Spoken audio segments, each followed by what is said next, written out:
Hello guys. इस video में हम इंपोर्ट रेंज फंक्शन के बारे में सीखेंगे।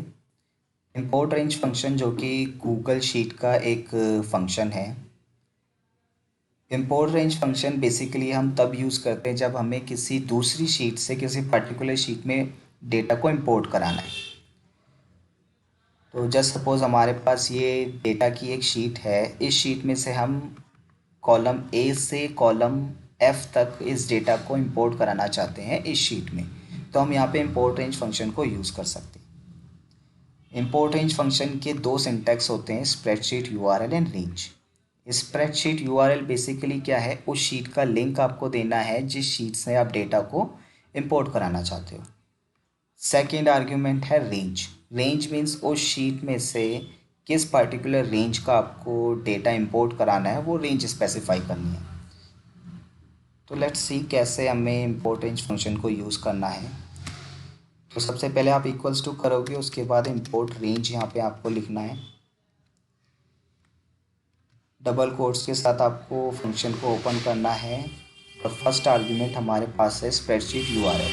तो ये हमारे पास जो डेटा वाली शीट है, हमें इसमें से डेटा को इंपोर्ट कराना है इस इंपोर्ट रेंज वाली शीट में। तो इसका लिंक ले लेंगे हम। लिंक कॉपी करना है, एज इट इज़ यहाँ पे आप लिंक पेस्ट करोगे डबल कोट्स के साथ। फर्स्ट सिंटैक्स आपका क्लोज हो जाएगा। सेकेंड सिंटैक्स के लिए आपको यहाँ पे कोमा लगाना है। उसके बाद यहाँ पे आपको किस शीट में से डेटा इंपोर्ट कराना है उस शीट के नाम को कॉपी करना है। तो हमें यहाँ पे इस extract data with cell reference इसमें से डेटा को इंपोर्ट कराना है। इस शीट के नाम को कॉपी करेंगे, डबल कोट के साथ एज इट इज़ इसको पेस्ट करना है। शीट के नाम के बाद ऑलवेज आपको एक्सक्लेमेशन मार्क लगाना पड़ेगा, अदरवाइज़ वो एरर दे देगा। एक्सक्लेमेशन मार्क के बाद आपको यहाँ पे रेंज स्पेसिफाई करनी है। तो इस डेटा की रेंज जो है हमारे पास कॉलम नंबर एफ से कॉलम ए से कॉलम नंबर एफ तक हमारी ये रेंज है। तो यहाँ पे आपको लिखना पड़ेगा A1 column to F. Double quotes के साथ आपको इसे क्लोज करना है एंटर। तो जैसे आप इंटर प्रेस करोगे, एज इट इज़ आपका इस शीट से डेटा इंपोर्ट रेंज वाली शीट में इंपोर्ट हो जाएगा।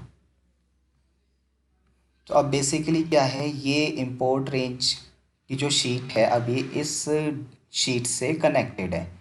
अब इस रेंज में कॉलम नंबर ए से एफ तक कोई भी चेंजेस होंगे या एडिशन होगा डिलीशन होगा, वो आपका इस शीट में रिफ्लेक्ट करेगा।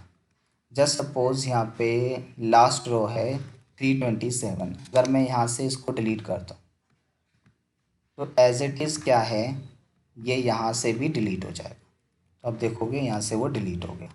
अगर मैं यहाँ पे कोई एक्स्ट्रा रॉ डेटा ऐड करता हूँ, जैसे सपोज़ मैं यहाँ पे आईफोन ऐड कर रहा हूँ लास्ट में, तो एज इट इज़ वो भी आपका यहाँ पे ऐड हो जाएगा।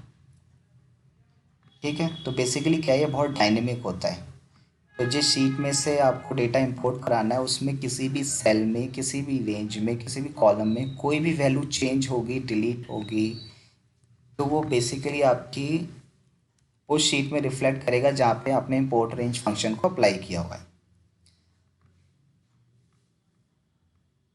फर्स्ट टाइम यहाँ पे दो चीज़ें आपको इम्पोर्टेंट है जो जाननी ज़रूरी हैं। अगर फर्स्ट टाइम आप इंपोर्ट रेंज फंक्शन अप्लाई करोगे तो आपको ये अलाउ एक्सेस के लिए बोलेगा, आपको जस्ट अलाउ एक्सेस कर देना है, अदरवाइज़ वो रेफरेंस एरर देता रहेगा। सेकंड, जिस भी शीट से आप डेटा इंपोर्ट कर रहे हो उस शीट के नाम को आपको चेंज नहीं करना है, अदरवाइज़ वो एरर आ जाएगा। जस्ट सपोज़ ये शीट यहाँ से हम डेटा इंपोर्ट कर रहे हैं, अगर मैं यहाँ पे एक एक्स्ट्रा स्पेस इंसर्ट कर दूंगा तो यहाँ पे क्या है, अब वो एरर आ जाएगा क्योंकि वो इस शीट को फाइंड नहीं कर पा रहा है। ठीक है। तो अगर जिस शीट में से आप डेटा इंपोर्ट कर रहे हो उसका नाम या कुछ भी उसके स्प्रेडशीट नेम में चेंज होगा तो वो एरर आ जाएगा। तो मेक श्योर वो नेम चेंज नहीं होना चाहिए।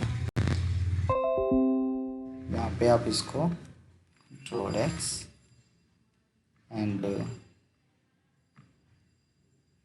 एज इट इज़ उसको पेस्ट कर दो क्योंकि वो एरर आया क्योंकि वहाँ पे अपने नाम को चेंज किया।